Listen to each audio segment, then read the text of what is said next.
मधुबन के बाबा, मधुबन के बाबा मुरली वाले, आपका क्या कहना, आपका क्या कहना। ओम शांति। आज 16 अक्टूबर 2025 के साकार मधुर महावाक्य हैं। आज मीठे मीठे बाबा दादा बोले, मीठे बच्चे एकांत में बैठ अब ऐसा अभ्यास करो जो अनुभव हो कि मैं शरीर से भिन्न आत्मा हूँ। इसको ही जीते जी मरना कहा जाता है।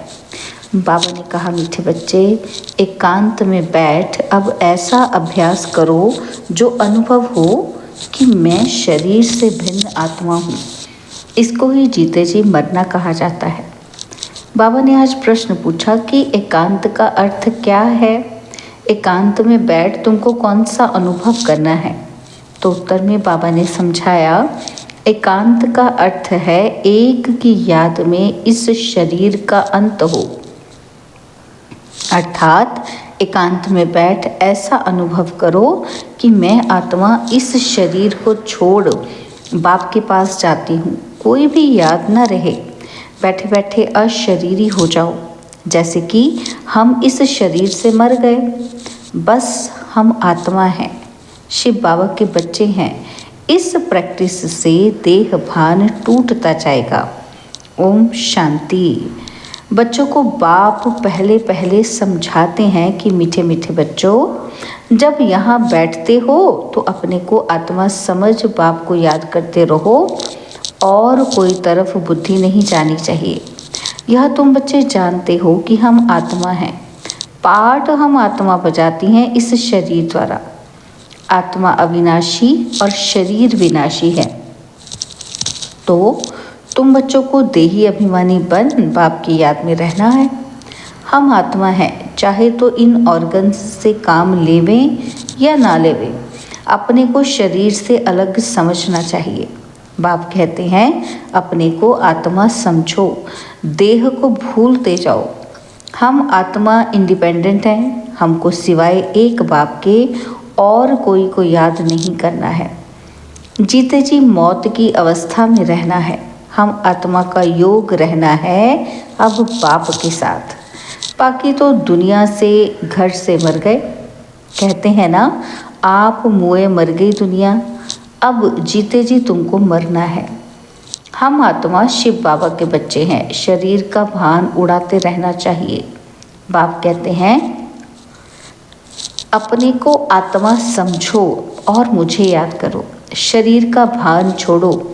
यह पुराना शरीर है ना, पुरानी चीज़ को छोड़ा जाता है ना। अपने को अशरीरी समझो।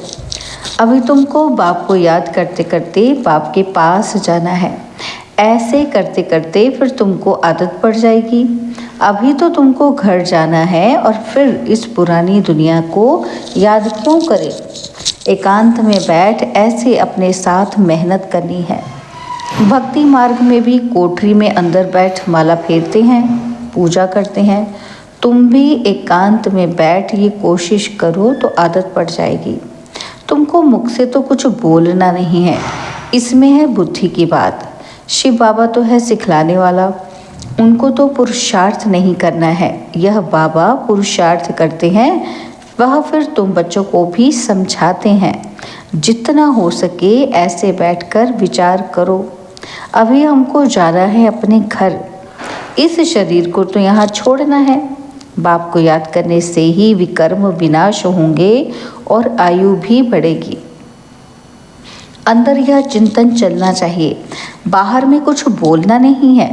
भक्ति मार्ग में भी ब्रह्म तत्व को या कोई शिव को भी याद करते हैं, परंतु वह याद कोई यथार्थ नहीं है। बाप का परिचय ही नहीं तो याद कैसे करें। तुमको अब बाप का परिचय मिला है। सवेरे सवेरे उठकर एकांत में ऐसे अपने साथ बातें करते रहो। विचार सागर मंथन करो। बाप को याद करो कि बाबा, हम अभी आया कि आया आपकी सच्ची गोद में।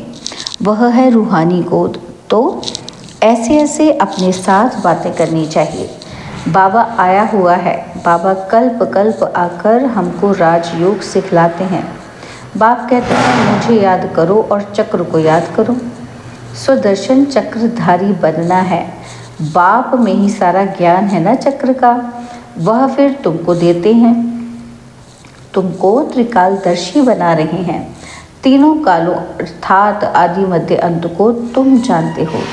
बाप भी है परमात्मा, उनका शरीर तो है नहीं। अभी इस शरीर में बैठ तुमको समझाते हैं। यह वंडरफुल बात है। भागीरथ पर विराजमान होंगे तो ज़रूर दूसरी आत्मा है। बहुत जन्मों के अंत का जन्म इनका है। नंबर 1 पावन वही फिर नंबर 1 पतित बनते हैं। वह अपने को भगवान विष्णु आदि तो कहते नहीं। यहाँ एक भी आत्मा पावन है नहीं, सब पतित ही हैं। तो बाबा बच्चों को समझाते हैं ऐसे ऐसे विचार सागर मंथन करो तो इससे तुमको खुशी भी रहेगी। इसमें एकांत भी ज़रूर चाहिए। एक की याद में शरीर का अंत होता है, उनको कहा जाता है एकांत। यह चमड़ी छूट जाएगी। सन्यासी भी ब्रह्म की याद में व तत्व की याद में रहते हैं। उस याद में रहते रहते शरीर का भान छूट जाता है। बस हमको ब्रह्म में लीन होना है, ऐसे बैठ जाते हैं। तपस्या में बैठे बैठे शरीर छोड़ देते हैं। भक्ति में तो मनुष्य बहुत धक्के खाते हैं, इसमें धक्के खाने की बात नहीं। याद में ही रहना है, पिछाड़ी में कोई याद ना रहे। ग्रस्त व्यवहार में तो रहना ही है, बाकी टाइम निकालना है। स्टूडेंट को पढ़ाई का शौक होता है ना, यह पढ़ाई है। अपने को आत्मा ना समझने से बाप टीचर गुरु सबको भूल जाते हैं। एकांत में बैठ ऐसे ऐसे विचार करो। गृहस्थी घर में तो वाइब्रेशन ठीक नहीं रहता है। अगर अलग प्रबंध है तो एक कोठरी में एकांत में बैठ जाओ। माताओं को तो दिन में भी टाइम मिलता है, बच्चे आदि स्कूल में चले जाते हैं। जितना टाइम मिले यही कोशिश करते रहो कि तुमको तो एक घर है और बाप को तो कितने ढेर के ढेर दुकान हैं और ही वृद्धि होती जाएगी। मनुष्य को तो धंधे आदि की चिंता होती है तो नींद भी फिट जाती है। यह व्यापार भी है ना, कितना बड़ा शराफ है, कितना बड़ा मट्टा सट्टा करते हैं। पुराने शरीर आदि लेकर नया देते हैं, सबको रास्ता बताते हैं। यह भी धंधा उनको करना है। यह व्यापार तो बहुत बड़ा है, व्यापारी को व्यापार का ही ख्याल रहता है। बाबा ऐसे ऐसे प्रैक्टिस करते हैं और फिर बतलाते हैं कि ऐसे ऐसे करो। जितना तुम बाप की याद में रहेंगे तो स्वतः ही नींद फिट जाएगी। कमाई में आत्मा को बहुत मज़ा आएगा। कमाई के लिए मनुष्य रात में भी जागते हैं। सीज़न में सारी रात भी दुकान खुला रहता है और तुम्हारी कमाई रात को और सवेरे को बहुत अच्छी होगी। स्वदर्शन चक्रधारी बनेंगे, त्रिकालदर्शी बनेंगे। 21 जन्म के लिए धन इकट्ठा करते हैं। मनुष्य साहूकार बनने के लिए पुरुषार्थ करते हैं। तुम भी बाप को याद करेंगे तो विकर्म विनाश होंगे, बल मिलेगा। याद की यात्रा पर नहीं रहेंगे तो बहुत घाटा पड़ जाएगा, क्योंकि सिर पर पापों का बोझा बहुत है। अब जमा करना है, एक को याद करना है और त्रिकालदर्शी बनना है। यह अविनाशी धन आधा कल्प के लिए इकट्ठा करना है। यह तो बहुत वैल्यूबल है। विचार सागर मंथन कर रत्न निकालने हैं। बाबा जैसे खुद करते हैं, बच्चों को भी युक्ति बतलाते हैं। कहते हैं बाबा माया के तूफान बहुत आते हैं। बाबा कहते हैं जितना हो सके अपनी कमाई करनी है, यही काम आनी है। एकांत में बैठ बाप को याद करना है। फुर्सत है तो सर्विस भी मंदिरों आदि में बहुत कर सकते हो। बैज ज़रूर लगा रहे, सब समझ जाएंगे कि ये रूहानी मिलिट्री है। तुम लिखते भी हो कि हम स्वर्ग की स्थापना कर रहे हैं। आदि सनातन देवी देवता धर्म था, अब नहीं है, जो फिर स्थापन करते हैं। यह लक्ष्मी नारायण एम ऑब्जेक्ट है ना, तो कोई समय ये ट्रांसलाइट का चित्र बैटरी सहित उठाकर परिक्रमा देंगे और सबको कहेंगे कि ये राज्य हम स्थापन कर रहे हैं। यह चित्र सबसे फर्स्ट क्लास है। यह चित्र बहुत नामी ग्रामी हो जाएगा। लक्ष्मी नारायण सिर्फ एक तो नहीं थे, उनकी राजधानी थी ना, तो यह स्वराज्य स्थापन कर रहे हैं। अब बाप कहते हैं मन मना भव, बाप को याद करो तो विकर्म विनाश होंगे। कहते हैं हम गीता का सप्ताह मनाएंगे। ये सब प्लान कल्प पहले मुआफिक बन रहे हैं।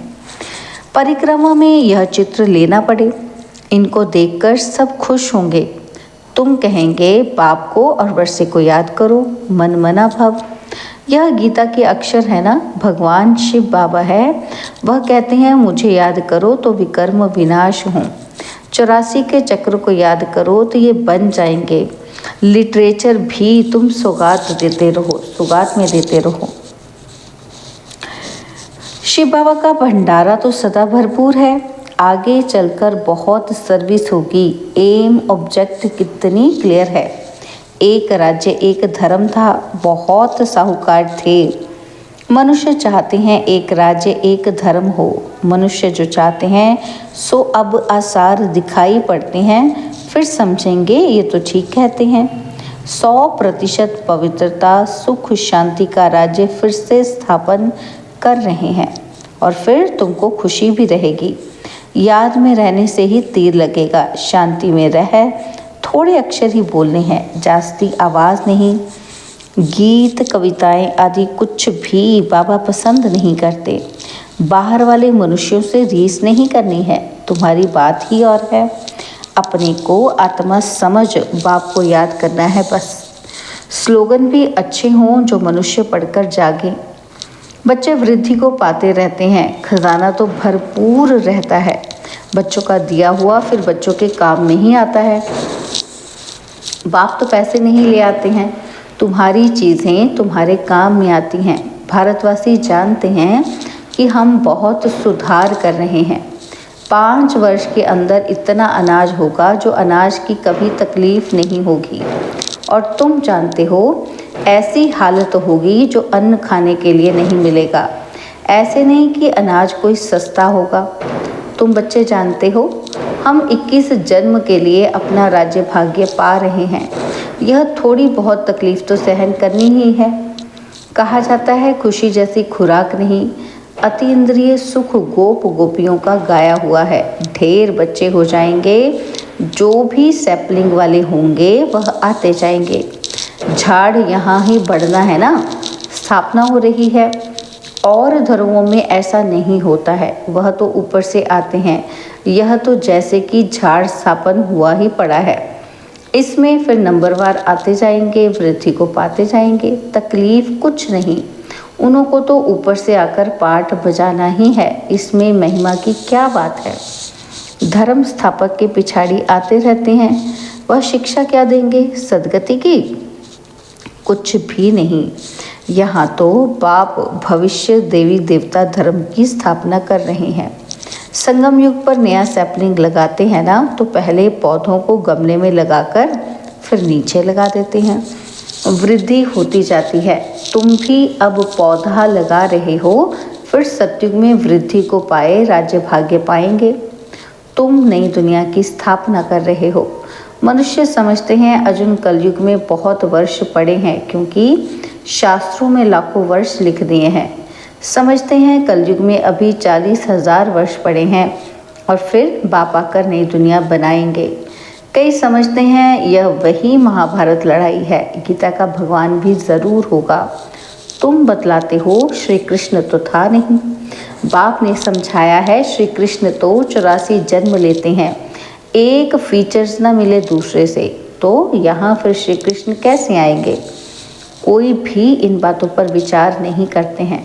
तुम समझते हो श्री कृष्ण स्वर्ग का प्रिंस, वह फिर द्वापर में कहाँ से आएगा? इस लक्ष्मी नारायण के चित्र को देखने से ही समझ में आ जाता है। शिव बाबा यह वर्षा दे रहे हैं। सत्य की स्थापना करने वाला बाप ही है। यह गोला झाड़ आदि के चित्र कम थोड़ी हैं। एक दिन तुम्हारे पास ये सब चित्र ट्रांसलाइट के बन जाएंगे और फिर सब कहेंगे कि हमको ऐसा चित्र ही चाहिए। इन चित्रों से फिर विहंग मार्ग की सर्विस हो जाएगी। तुम्हारे पास बच्चे इतने आएंगे जो फुर्सत नहीं रहेगी, ढेर आएंगे, बहुत खुशी होगी। दिन प्रतिदिन तुम्हारा फोर्स बढ़ता जाएगा। ड्रामा अनुसार जो फूल बनने वाले होंगे उनको टच होगा। तुम बच्चों को ऐसे नहीं कहना पड़ेगा कि बाबा इनकी बुद्धि को टच करो। टच कोई बाबा थोड़ी करते हैं, समय पर आपे ही टच होगा। बाप तो रास्ता बताएंगे ना। बहुत बच्चियां लिखती हैं कि हमारे पति की बुद्धि को टच करो। ऐसे सबकी बुद्धि को टच करेंगे फिर तो सब स्वर्ग में इकट्ठे हो जाएं। पढ़ाई की ही मेहनत है, तुम खुदाई खिदमतगार हो ना। सच्ची सच्ची बात बाबा पहले से ही बता देते हैं कि क्या क्या करना है। ऐसे चित्र ले जाने पड़ेंगे, सीडी का भी ले जाना पड़े। ड्रामा अनुसार स्थापना तो होनी ही है। बाबा सर्विस के लिए जो डायरेक्शन देते हैं उस पर ध्यान देना है। बाबा कहते हैं बैजेस किस्म किस्म के लाखों बनाओ। ट्रेन की टिकट लेकर 100 माइल तक सर्विस करके आओ। एक डिब्बे से दूसरे में फिर तीसरे में बहुत सहज है। बच्चों को सर्विस का शौक रहना चाहिए। अच्छा, मीठे मीठे सिकिलदे बच्चों प्रति माता पिता बाप दादा का याद प्यार और गुड मॉर्निंग। रूहानी बाप की रूहानी बच्चों को नमस्ते। हम रूहानी बच्चों की रूहानी बाप दादाजी को दिलवा चांद सिकवा प्रेम से नमस्ते।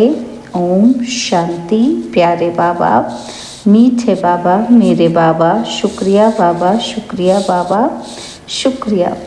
धारणा के लिए मुख्य सार है। पहला पॉइंट है विचार सागर मंथन कर अच्छे अच्छे रत्न निकालने हैं, कमाई जमा करनी है, सच्चा सच्चा खुदाई खिदमतगार बन सेवा करनी है। और सेकंड पॉइंट है पढ़ाई का बहुत शौक रखना है। जब भी समय मिले एकांत में चले जाना है। ऐसा अभ्यास हो जो जीते जी इस शरीर से मरे हुए हैं इस स्टेज का अनुभव होता रहे, देह का भान भी भूल जाए। बाबा ने आज हमें वरदान दिया, अपने मूल संस्कारों के परिवर्तन द्वारा विश्व परिवर्तन करने वाले उदाहरण स्वरूप भव। अपने मूल संस्कारों के परिवर्तन द्वारा विश्व परिवर्तन करने वाले उदाहरण स्वरूप भव। हर एक में जो अपना मूल संस्कार है, जिसको नेचर कहती हो, जो समय प्रति समय आगे बढ़ने में रुकावट डालता है, उस मूल संस्कार का परिवर्तन करने वाले उदाहरण स्वरूप बनो, तब संपूर्ण विश्व का परिवर्तन होगा। अब ऐसा परिवर्तन करो जो कोई ये वर्णन न करे कि इनका ये संस्कार तो शुरू से ही है। जब परसेंटेज में अंश मात्र भी पुराना कोई संस्कार दिखाई ना दे, वर्णन ना हो, तब कहेंगे कि ये संपूर्ण परिवर्तन के उदाहरण स्वरूप है। स्लोगन, अब प्रयत्न का समय बीत गया, इसलिए दिल से प्रतिज्ञा कर जीवन का परिवर्तन करो। अब प्रयत्न का समय बीत गया, इसलिए दिल से प्रतिज्ञा कर जीवन का परिवर्तन करो। बाबा के अव्यक्त इशारे, स्वयं और सर्व के प्रति मनसा द्वारा योग की शक्तियों का प्रयोग करो। बाबा कहते हैं जैसे साइंस प्रयोग में आती है तो समझते हैं कि साइंस अच्छा काम करती है, ऐसे साइलेंस की शक्ति का प्रयोग करो। इसके लिए एकाग्रता का अभ्यास बढ़ाओ। एकाग्रता का मूल आधार है मन की कंट्रोलिंग पावर, जिससे मनोबल बढ़ता है। इसके लिए एकांतवासी बनो। अच्छा, ओम शांति।